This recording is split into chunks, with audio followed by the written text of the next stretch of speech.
By the time the morning sun had just barely peeked over said grove, Dr. Maya Thompson finally left her shift at Memorial Hospital after doing 16 hours of back-to-back surgeries. A hot shower and comfortable bed were the only thoughts she wanted to entertain. She drove her black Mercedes carefully through the quiet streets at the speed limit, as always. Officer James Miller sat in his patrol car parked behind a huge oak tree. It was his usual spot, one other officer seldom chose to go. He was already in a dark mood. He had just been given another warning from his supervisor about aggressive behavior during traffic stops. This was his third warning this year, but Miller didn't care. In his mind, he was always right. As Dr. Thompson's car approached, Miller's eyes narrowed. The car was too nice for this neighborhood, he thought. Without hesitation, he pulled out behind her and turned on his lights. Dr. Thompson noticed the flashing lights in her rearview mirror and carefully pulled over, following all the proper procedures. She learned over the years. She was tired to remain calm. At 42 years old, Drive Thompson had dealt with similar situations before. As one of the few black female cardiac surgeons in the state, she had learned how to handle prejudice with grace and dignity. She kept her hands visible on the steering wheel and waited. Miller approached the car with his hand resting on his weapon, a completely unnecessary gesture for a simple traffic stop. He shone his flashlight directly into her face, even though the morning sun provided plenty of light. "License and registration," he barked, not even attempting to explain why he had pulled her over. "Good morning, officer," Dr. Thompson replied courteously, in a steady voice, which did not rise or fall. "May I ask why I am being stopped?" Miller's face tightened. "I said license and registration. You can ask questions after you comply with my orders." Dr. Thompson slowly reached for her purse, narrating her movements. "I'm reaching for my purse to get my license." Onward, she moved to the glove compartment. "Now I'm getting my registration from the glove compartment." She handed over the documents, Miller snatching them out of her hand as he looked at her license. His eyebrows shot up slightly. He hadn't expected to see doctor before her name, or her address in the expensive part of town. "You're a long way from home, doctor," he said, emphasizing her title with obvious sarcasm. "What brings you to this neighborhood?" "I'm actually heading home from work," she explained calmly. "I just finished my shift at Memorial Hospital. I'm a cardiac surgeon there." Miller scuffed. "Right, and I suppose you think that makes you special." He hadn't run her plates yet, or even told her why she was stopped. His behavior was becoming increasingly unprofessional. Two residents from the neighborhood, Mrs. Jenkins and her daughter Sarah, were out for their morning walk. They slowed down as they passed, concerned by the officer's aggressive tone. Sarah discreetly took out her phone and started recording. "Officer," Dr. Thompson said firmly but respectfully, "I still don't know why I was pulled over. Could you please explain the reason for this stop?" Miller's face reneged. "You were swerving." "That's not true," Dr. Thompson replied, maintaining her composure. "I drive this route every day after my shifts. I'm always careful, especially when I'm tired after surgery." "Are you calling me a liar?" Miller's voice rose. His hand tightened on his belt. "No, officer, I'm stating facts, and at this point ID, like your badge number and your supervisor's contact information." The situation was rapidly escalating, but not because of Dr. Thompson. She remained seated, hands visible, voice calm. It was Miller who was losing control, his face growing redder by the second. Mrs. Jenkins and Sarah had stopped walking entirely now, and other neighbors were starting to peek out their windows. Miller leaned into the car window, his face uncomfortably close to Dr. Thompson's. "Listen here, I don't care what kind of doctor you claim to be. When I say you were swerving, you were swerving. Got it?" Dr. Thompson took a slow, deep breath. Years of handling high-pressure situations in the operating room had taught her how to stay calm in intense moments. She reached for her phone, keeping it visible. "Officer Miller," she said, reading his nameplate. "I'm going to call your supervisor now. Your behavior, that's unprofessional, and I have the right to report it." The morning was about to take a turn that would change both their lives forever, though neither of them knew it yet. And somewhere in the background, Sarah's phone was still recording, capturing every moment of what would soon become a viral incident that would spark a nationwide conversation about police reform. The tension in the air was thick enough to cut with a knife. Dr. Thompson sat calmly in her car, phone in hand, while Officer Miller's face turned an even darker shade of red. The morning sun cast long shadows across the street where now at least 6 neighbors had gathered to watch the scene unfold. "Put that phone down," Miller shouted, his voice echoing through the quiet neighborhood. His hand was shaking, a detail that didn't escape Sarah Jenkins, who was still recording everything from the sidewalk. "I have the right to record this interaction," Dr. Thompson stated firmly. She had dealt with difficult situations in the operating room countless times, but this was different. Her heart was racing, though her voice remained steady. "I'm going to call your supervisor now." That's when something in Miller snapped. Perhaps it was the calm authority in Dr. Thompson's voice, or maybe it was the growing crowd of witnesses. Whatever the reason, what happened next would be replayed on news channels across the country. Miller reached through the car window, his face twisted with rage. "I said put it down." Before anyone could react, his hand flew through the air, striking Dr. Thompson across the face with enough force to knock her phone onto the passenger seat. Gasps erupted from the gathered crowd. Sarah Jenkins let out a small scream, but kept her phone steady, capturing every second. Her mother was already on the phone with 911. But Miller had made a serious mistake. What he didn't know was that Dr. Thompson had spent the last 5 years taking self-defense classes, a decision she made after working late nights at the hospital. She also didn't know that his body camera was recording everything, having been activated when he first turned on his patrol car's lights. In one fluid motion, Dr. Thompson blocked Miller's second attempt to grab her. Her training kicked in automatically. She caught his wrist, using his own momentum against him and pushing his arm away from her face. Her movements were controlled and defensive, just as she had been taught. "I am defending myself against an unlawful assault," she announced clearly, making sure her words would be captured by both his body camera and the witness phones. "I am not resisting arrest. I am protecting myself from an illegal attack." Miller stumbled backward, surprised by her skilled defense. His face showed shock, then embarrassment, then fury. He reached for his taser, but before he could grab it, a new voice cut through the chaos. "Meyer, stand down." Officer Sarah Chun had just pulled up in her patrol car, responding to the multiple 911 calls from neighbors. She had worked with Miller before and knew about his history of complaints. She jumped out of her car, hand on her own weapon, but pointed at the ground. "Step away from the vehicle, Miller," Chun ordered, her voice firm and professional. Now, 2 more patrol cars arrived, sirens wailing. Miller stood frozen, his hand still hovering near his taser. The small crowd had grown larger, with nearly every neighbor on the street now outside watching. Phones were recording from every angle. Dr. Thompson remained in her car, hands visible on the steering wheel, still completely calm despite the red mark forming on her cheek where Miller had struck her. She knew that staying calm was her best defense. "Officer Miller," she said loudly and clearly, "you just assaulted me without provocation.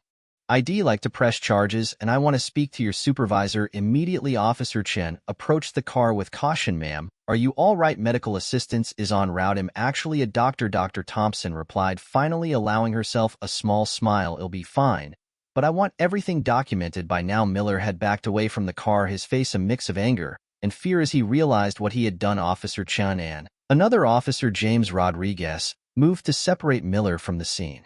They could already see news vans approaching from the end of the street. "Your body camera was on, right?" Rodriguez asked Miller as he led him away. Miller's face went white. He had forgotten about the camera. Everything, his unprovoked stop, his aggressive behavior, and, most importantly, his assault on Dr. Thompson had been recorded from his own perspective. The morning sun was now fully up, illuminating a scene that would soon become a turning point in the ongoing national conversation about police accountability. As Dr. Thompson waited for Miller's supervisor to arrive, she could already hear the news helicopters approaching overhead. This was no longer just about her, it was about every person who had ever faced abuse of power and stayed silent. The next 30 minutes on Cedar Grove Street turned into a scene of controlled chaos. Red and blue lights flashed from 5 police cars. An ambulance sat with its doors open, and 2 news vans had parked at opposite ends of the street. The morning air buzzed with voices, radio static, and the worrying of news helicopters overhead. Dr. Thompson sat on the back step of the ambulance while a paramedic, Tom Wilson, examined her face. The red mark from Miller's slap had started to darken into a bruise. Wilson held up a small light, checking her eyes for signs of concussion. "You know," Wilson said, "I recognize you, Dr. Thompson. You saved my father last year." That tricky heart surgery everyone else said was too risky. She smiled slightly, then winced at the pain in her cheek. Mr. Wilson, right? How's your father doing? That of the never Wilson replied, carefully applying an ice pack to her face. And now I get to help you. Though I never thought that will be due to something like this. 20 feet away, Police Captain Diana Roberts had arrived at the scene. Tall, with gray street hair, she had a reputation for zero tolerance toward officer misconduct. She watched the body camera footage on a laptop, her face growing darker with each passing second. Play that part again, she commanded the tech officer. The footage showed Miller's hand striking Dr. Thompson, followed by her perfectly controlled defensive response. Captain Roberts had seen enough. She walked over to where Miller stood. Between Officer Chen and Rodriguez, his face had lost its angry red color and now looked pale and sickly. He knew his career was over. Officer James Miller. Captain Roberts spoke loudly and clearly, making sure the gathering news crews could hear. You are suspended effective immediately. Please surrender your badge and weapon. Miller's hands shook as he handed over his gun and badge. Captain Roberts wasn't finished. Officers, please read him his rights and place him under arrest for assault under color of authority. The crowd that had gathered let out a collective gasp. It was a sight that none of them saw often. A police officer being arrested by his own colleagues. Sarah Jenkins, still recording everything, zoomed in as Officer Chen placed handcuffs on Miller's wrists. Meanwhile, Dr. Thompson's phone hadn't stopped ringing. Dr. Marcus Chen, the chief of surgery at Memorial Hospital, had seen the news and was on his way with the legal team for the hospital. The president of the local NAACP chapter had called twice, but the call she took was from her sister Rachel. Maya, I just saw the news. Are you okay? Rachel's worried voice came through the speaker. I'm fine, Dr. Thompson assured her. Actually, those self-defense classes you kept pushing me to take really paid off. Captain Roberts approached Dr. Thompson, waiting respectfully until she finished her call.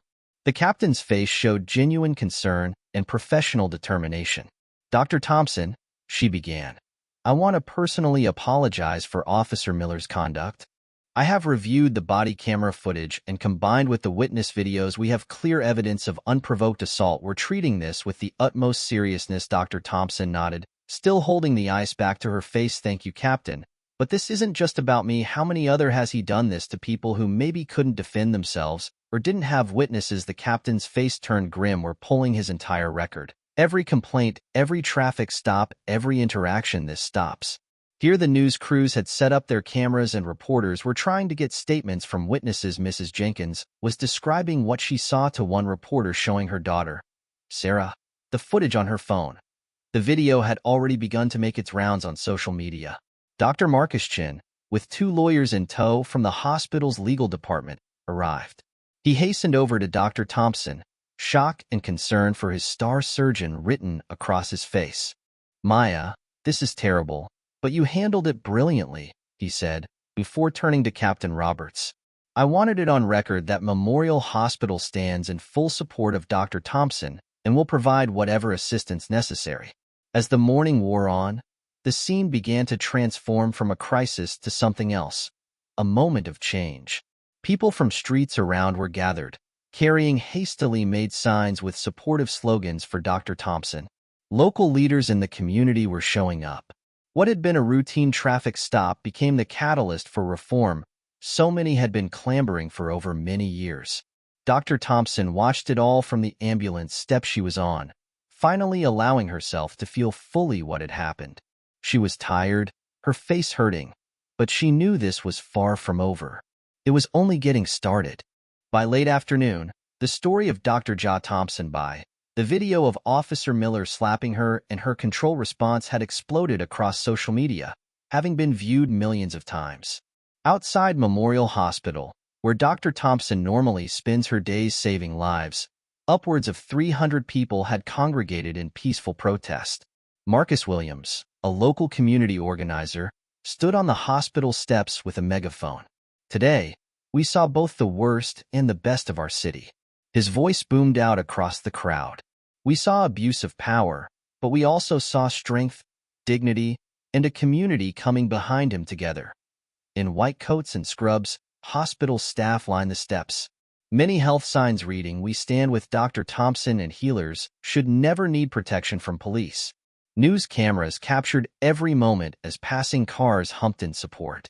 Inside the conference room of the hospital, Dr. Thompson sat with an impressive cast of supporters. To her left sat Patricia Jones, president of the local NAACP chapter. To her right sat Ben Martinez, a civil rights attorney known for taking on police misconduct cases.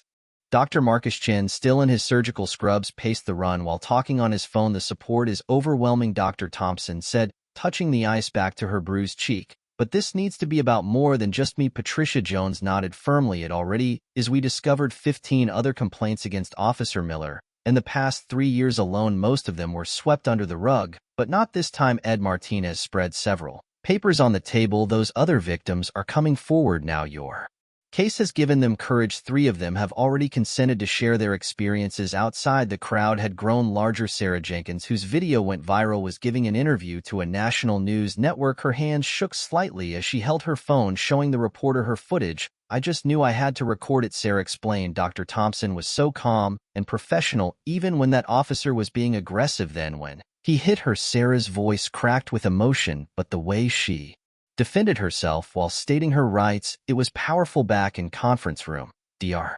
Thompson's phone buzzed with another message. This one was from a young, black, female medical student at the university.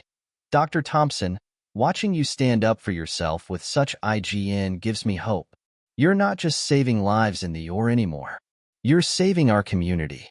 The door opened and Captain Roberts entered, accompanied by 2 internal affairs investigators.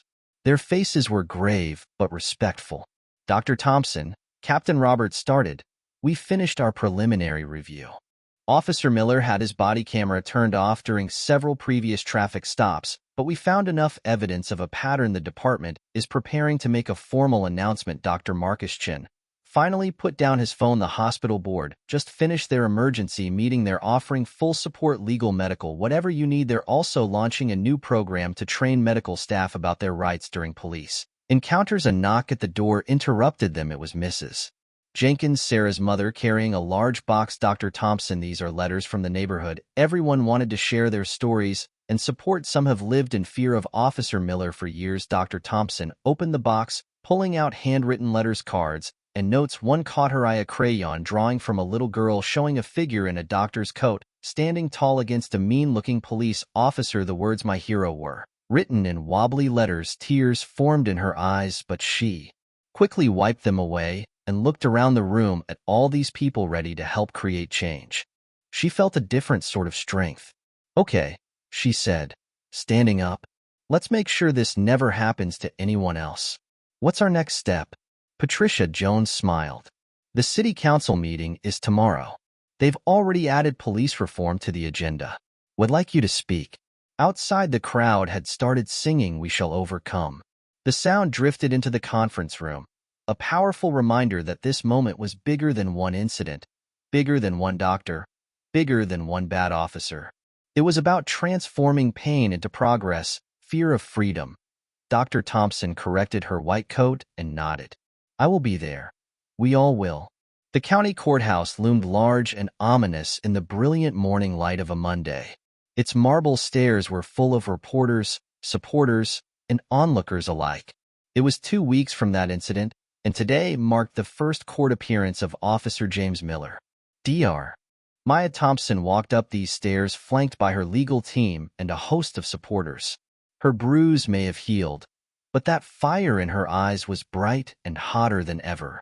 She was draped in a professional navy blue suit. Her still had her hospital ID clipped to her label, a deliberate choice to remind everyone that she was a victim, but also a respected medical professional. "Dr. Thompson, Dr. Thompson," reporters called out, pushing microphones towards her. "How do you feel about today's hearing?" Ben Martinez, her lead attorney, stepped forward. "Dr. Thompson will make a statement after the proceedings. For now, we're confident in our evidence and the justice system." Inside the courtroom, Officer Miller sat with his defense team. Without his uniform and badge, he looked much smaller.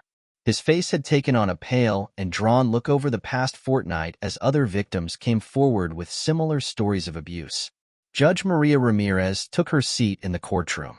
She was known around the district as fair but firm. "All rise," the boff called out, and the packed courtroom stood. The prosecution team, led by District Attorney Sanderson, laid out their evidence methodically.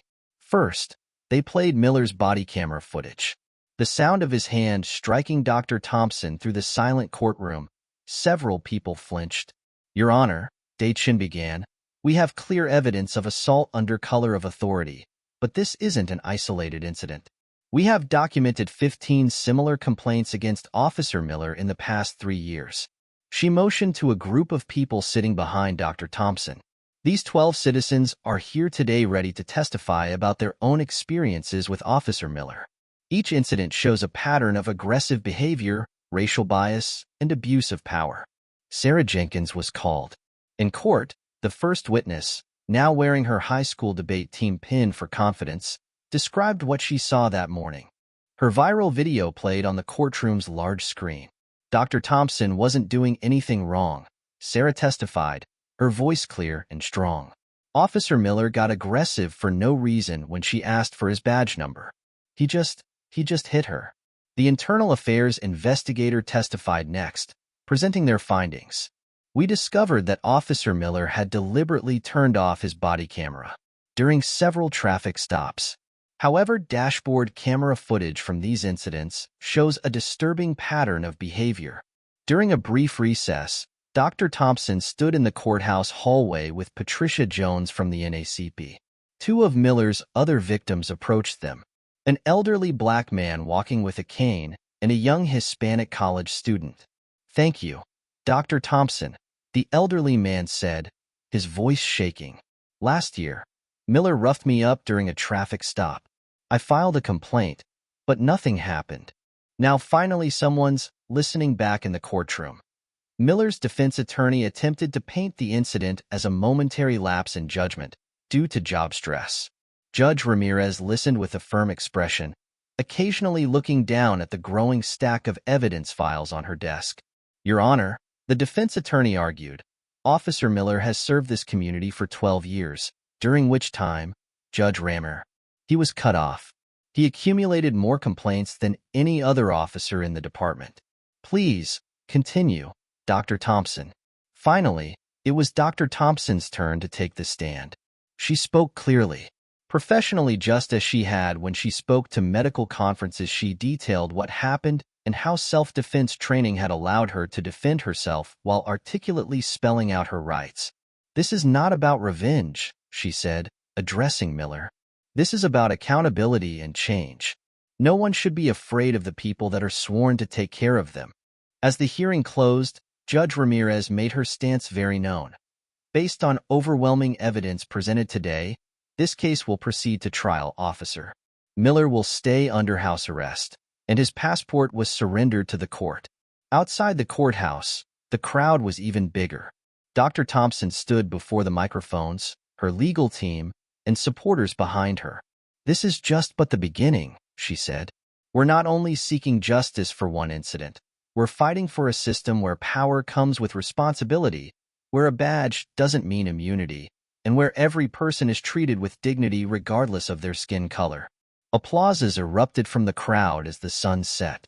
Behind the courthouse, casting long shadows across the steps where justice was finally taking shape 3 months after the incident, the Cedar Grove Police Department looked very different. The old frosted glass doors have been replaced with clear ones, symbolic gesture of the department's new commitment to transparency. Inside, Chief Diana Roberts stood before a room full of officers, community leaders, and press members. "Today marks the beginning of our comprehensive reform program," Chief Roberts announced, standing next to a large screen. "And the department's new policies, what happened to Dr. Thompson, showed us that change wasn't just needed, was overdue." The changes were big. Every patrol car now had new camera systems that couldn't be turned off during stops. Officers wore new body cameras that automatically activated when they left their vehicles. But the biggest change of all was taking place down the hall in the training room. There, Dr. Thompson herself stood before a group of 30 police officers. She had surprised everyone by agreeing to help with the department's new training program despite her busy schedule at the hospital. She felt this was equally important work. "I'm not here to make you feel guilty," she told the officers. "I'm here because we need to build trust between police and the community, and that starts with understanding each other." Officer Sarah Chun, who had helped stop Miller that day, now led the department's newly formed Community Relations Unit. She stood up to share her perspective. "When I arrived at the scene that morning, I saw a fellow officer breaking everything we stood for," Chan said, her voice firm. "But you know what else I saw? I saw Dr. Thompson showing incredible restraint and professionalism. She became our teacher that day, whether she meant to or not." The training room walls now displayed new posters about de-escalation techniques, civilian rights, and proper procedures. But more importantly, the room had photos of community members, doctors, teachers, store owners, students, all people the officers were sworn to protect. In another significant change, the department had created a civilian oversight board. Mrs. Jenkins, Sarah's mom, sat on it along with other members of the community who reviewed body camera footage regularly and actually had real authority to recommend disciplinary action. Last week, Mrs. Jenkins said, an officer came to her concerned about his partner's aggressive behavior. Before, he might have remained silent. Now he knew he could speak up without fear. That's progress. The reforms weren't just about rules and cameras. The department had begun holding regular community meetings in local neighborhoods. Officers were required to spend time volunteering in the areas they patrolled. They helped out at food banks, coaching youth sports teams, and they attended community events out of uniform. Dr. Marcus Chen from Memorial Hospital had also joined the effort. The hospital and police department created a joint crisis response team, pairing officers with mental health/health professionals for certain emergency calls. "When I operate on a heart," Dr. Thompson explained to the officers, "I have a whole team watching vital signs, ready to alert me if something's wrong. You need the same kind of support system out on the streets." Young Officer Mike Rodriguez raised his hand. "Some of us were concerned these changes would make our jobs more difficult," he admitted. "But it's actually the opposite. People trust us more now. They help us more. It's safer for everyone." The local police academy had completely revised its training program. New recruits now spend more time learning about community relations, cultural sensitivity, and de-escalation techniques. They'd also learned about the Miller incident as an example of what not to do and how one bad officer could damage community trust. Chief Roberts walked down the hallway where a new wool display showed the department's updated mission statement to protect and serve with dignity, respect, and accountability. Below it hung a photo of Dr. Thompson speaking to the first class of officers under the new training program. 6 months ago, Chief Roberts told a visiting reporter, "We were making headlines for the wrong reasons. Today, police departments from across the country are calling us to learn about our reforms." Outside the station, Dr. Thompson got into her car after finishing another training session. A young officer held the door for her, the same door where Officer Miller had once stood with his hand on his weapon. The difference wasn't just in the policies or the cameras, it was in the attitudes, the understanding, and most importantly, the willingness to change. As she drove away, she passed a group of kids playing basketball with 2 off-duty officers in the community park. They waved at her, and she smiled. This was what real community policing looked like. The courtroom fell silent as Judge Maria Ramirez prepared to announce her verdict. 6 months had passed since that morning on Cedar Grove Street, and now the trial of former Officer James Miller had reached its conclusion. The room was packed with reporters, community members, and police officers. In plain clothes, Dr. Maya Thompson sat in the front row, her sister Rachel holding her hand tightly. Behind her sat Sarah Jenkins and her mother, along with many of Miller's other victims who had come forward to testify that summer. He sat at the trial. At the defense table, looked so much older than 6 months ago. His police uniform replaced by a gray suit that seemed too big for the thinner frame. His hands slightly trembled as Judge Ramirez cleared her throat. "In the case of the state versus James Miller," began Judge Ramirez in a clear, firm voice, "this court has under consideration all evidence, including body camera footage, witness testimonies, and the defendant's history of misconduct. The evidence has shown a disturbing pattern of abuse of power. Over the course of a few years," she stopped, peering directly at Miller. "Mr. Miller, you were entrusted with a badge to protect and serve. Instead, You used that badge as a shield for your own wrongdoing and as a sword against the very people you vowed to serve. The judge went on. This court hereby finds you guilty of assault under color of authority, misconduct in office, and violation of civil rights. I hereby sentence you to 18 months in prison to be followed by 3 years of supervised release. A round of gasps filled the room. It was an anomaly that a police officer would get jail time for misbehavior. Judge Ramirez wasn't done more. You are never to serve in any capacity in law enforcement again, and you will serve 500 hours of community service. Said service to be served specifically aiding those organizations which support victims of police misconduct. Miller's shoulders sagged as 2 court officers moved to take him into custody. As they escorted him past Dr. Thompson's row, he stopped for a moment. Dr. Thompson, he said softly, the first had spoken to her since that morning. I'm sorry, I was wrong. Dr. Thompson nodded once, accepting his words but saying nothing. She had said all she needed to say in that forceful testimony. Outside the courthouse, District Attorney Sandra Chen held a press conference. Today's verdict sends a clear message. No one is above the law. A badge is not a license for abuse. It's a symbol of responsibility and trust. A civil lawsuit that followed brought even more changes. The city agreed to a substantial settlement, but Dr. Thompson insisted that most of that money go toward establishing the victim support fund for others who had faced similar abuse. Money can undo what happened, she explained to reporters, but it can help create systems to prevent it from happening again. The police department's insurance company, facing the large payout, demanded better oversight and training procedures for all officers. What it started as one incident had sparked a chain reaction of accountability across the entire system. Later that evening, Dr. Thompson returned to her normal shift at Memorial Hospital. As she walked through the emergency room, she passed Officer Sarah Chun bringing in an elderly patient. The 2 women exchanged knowing smiles. Chun was now leading the department's new community policing initiative. Dr. Thompson, a young nurse, called out, your patient in room 204 is asking about you. He's nervous about his surgery tomorrow. She headed to room 204 where she found a teenage boy looking anxious. His father sat beside him, and she recognized him as one of Miller's other victims who had testified at the trial. Doctor, the father said, standing to shake her hand, when I learned you would be doing my son's surgery, I knew he would be in good hands. You helped bring justice to our community, and now you're helping save my boy's life. Dr. Thompson continued to check the boy's vital signs as she explained the procedure in basic, reassuring language. This was what she had fought so hard for justice, for being able to continue to serve her community without threat of reprisal. As she exited the room, her phone buzzed. A text from Rachel saw the verdict on the news. You did it, sis. You really did it.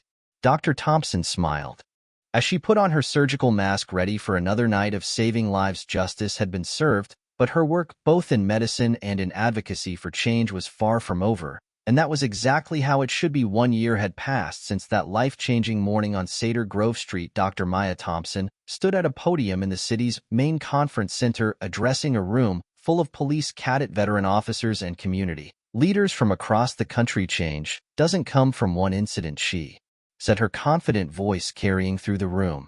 It comes from how we respond to that incident and what we choose to do afterwards.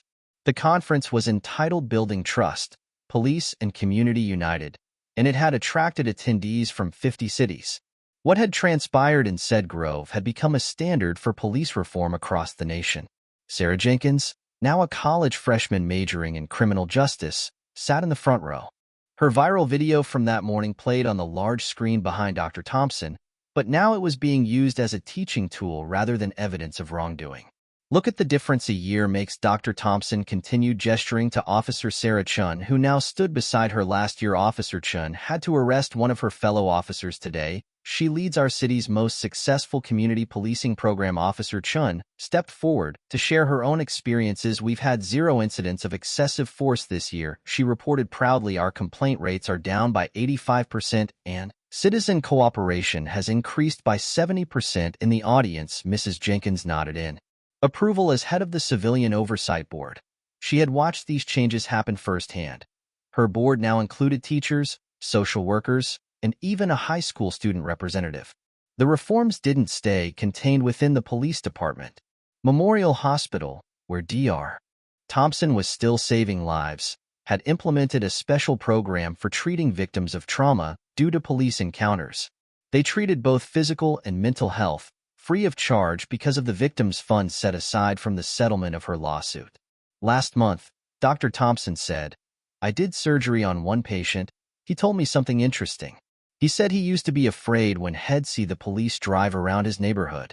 Now he waves at the officers because he knows who they are by name. They're coaching his kids in basketball and volunteering at the community garden." There had also been lasting change in the case of former officer James Miller. The state legislature had passed the Thompson Act, which mandated reforms like better training, civilian oversight, and automatic body cameras that turn on all ENCC counters. As Dr. Thompson concluded her speech, a young black female police cadet raised her hand. "Dr. Thompson, what made you decide to work with the police department instead of just winning your case and moving on?" Dr. Thompson smiled, remembering all the moments that had led to this one. "In the operating room, when something goes wrong, we don't just treat the symptoms, we fix the underlying problem. That's what we're doing here, treating the whole system, not just one incident." After the conference, Dr. Thompson walked through the renovated police training facility. The walls now displayed photos of successful community police partnerships, officers reading to elementary school children, joining neighborhood cleanup events, and attending cultural celebrations. In one classroom, a familiar face caught her attention. It was James Miller, now released from prison, speaking to a group of cadets about his mistakes and what he had learned. Part of his rehabilitation included sharing his story as a warning to others. Dr. Thompson, he acknowledged her presence respectfully. "I was just telling these cadets about how one moment of lost control can destroy trust that took years to build." She nodded and continued her tour. In another room, she found Officer Chin teaching de-escalation techniques using virtual reality headsets, technology purchased with grant money the department had received for its innovative reforms. As the day ended, Dr. Thompson drove home along Cedar Grove Street. She passed the spot where everything had happened a year ago. Now a community garden stood there, jointly maintained by police officers, neighborhood residents. The phone in her pocket buzzed with an incoming text from Rachel. "Saw you on the news again, sis. Mom would have been so proud." Dr. Thompson smiled, thinking of her mom, who always said, "Stand up for what's right." She parked her car and saw two police officers helping an elderly woman with groceries. One waved, and she waved back. This was the real victory. Not just justice served, but trust rebuilt. Not just reforms written, but relationships restored. One morning of violence had set in motion from a year of healing, and now finally to lasting change.